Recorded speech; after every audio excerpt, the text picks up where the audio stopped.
My ex-wife accused me in a text yesterday morning. One of the texts added that, I think I'm the most, I don't know, in some sense, I'm the most brilliant person in the world. I know it all. And I agreed with her. But do you want to agree with your adversary quickly whilst you're in the way with them, don't you? And then you heap coals of fire on their head by blessing them. That's the Christian way, believe it or not. Anyway.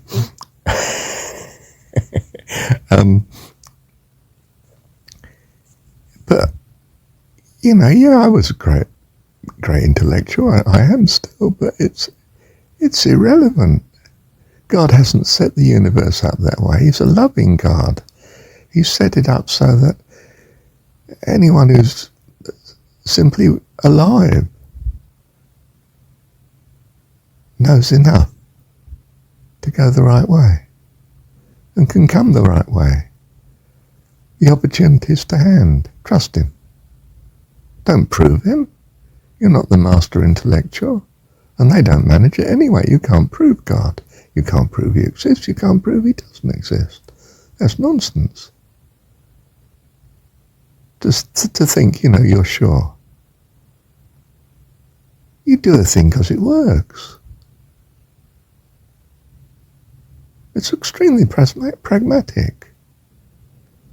I'm not discerning what are the principles of life. Some principles seem to work, but they don't seem to work in some circumstances. And if I fanatically hold to them as if they're an iron law, they seem to be a curse. Oh, drop it fast, mate.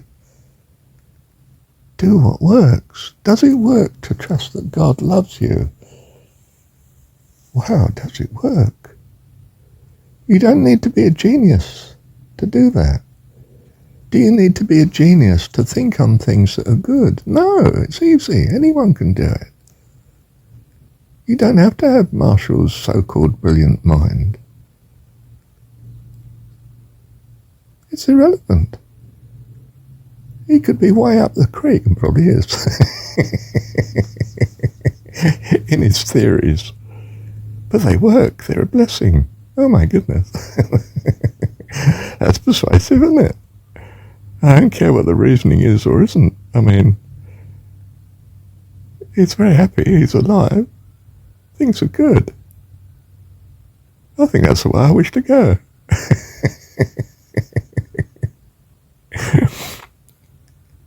It's not some competitive thing.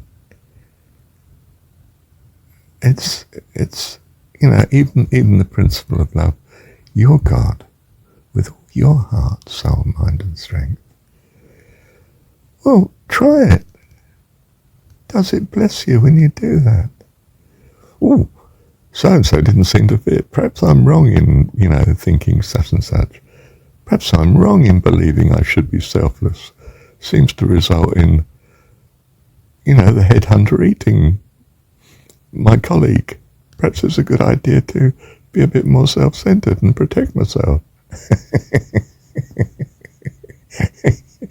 Yeah, I do believe in non-violence, but you touch my kids and I'll kill you.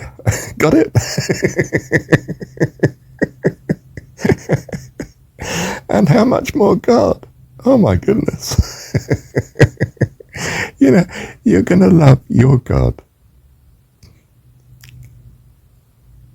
with all your heart, soul, mind and strength, and you'll get clearer on what your God is very quickly. Bless you. And he will bless you. Because we assume he loves you. Why would he bother to make you if you want reasoning? Why would he bother to make you if he didn't love you? And if he's all-powerful, my goodness. You say, well, perhaps he isn't all-powerful. Okay. How's that going to bless you believing that? Oh, all right.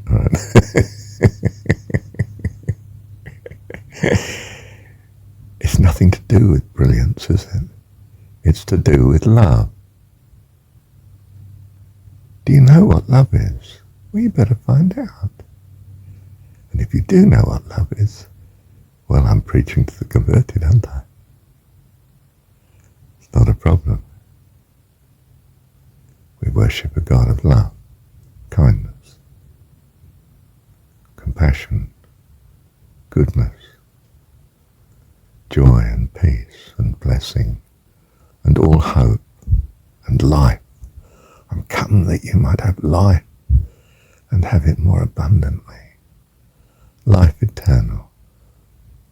How do you get life eternal? John 17. That's Marshall, here he goes. This is life eternal, to know thee, the only true God, and Jesus the way whom thou hast sent. Doesn't mean you have to become Christian. You have to become godly. You want to know how to be godly? Jesus' story is a pretty good guide. It's not perfect, don't worship it. You'd be much wiser to worship your God with all your heart, soul, mind and strength. And there's going to be occasions when you think, hang on, this is not right. And you'll adjust your view of God accordingly from your experience. And you're going to trust him that your experience is appropriate, that he's teaching you. He's in charge, despite your grabbing the reins. He's in charge, and he loves you. Bless you. Lord bless you and keep you. Cause his face to shine within you always and upon you. Love you and bless you. Give you peace and hope and joy. And all blessing and all loving kindness. And may it just flow out of you to those whom he sends you to each day. That you be a joy and a blessing, a hope and a love to all life that you come near. Bless you.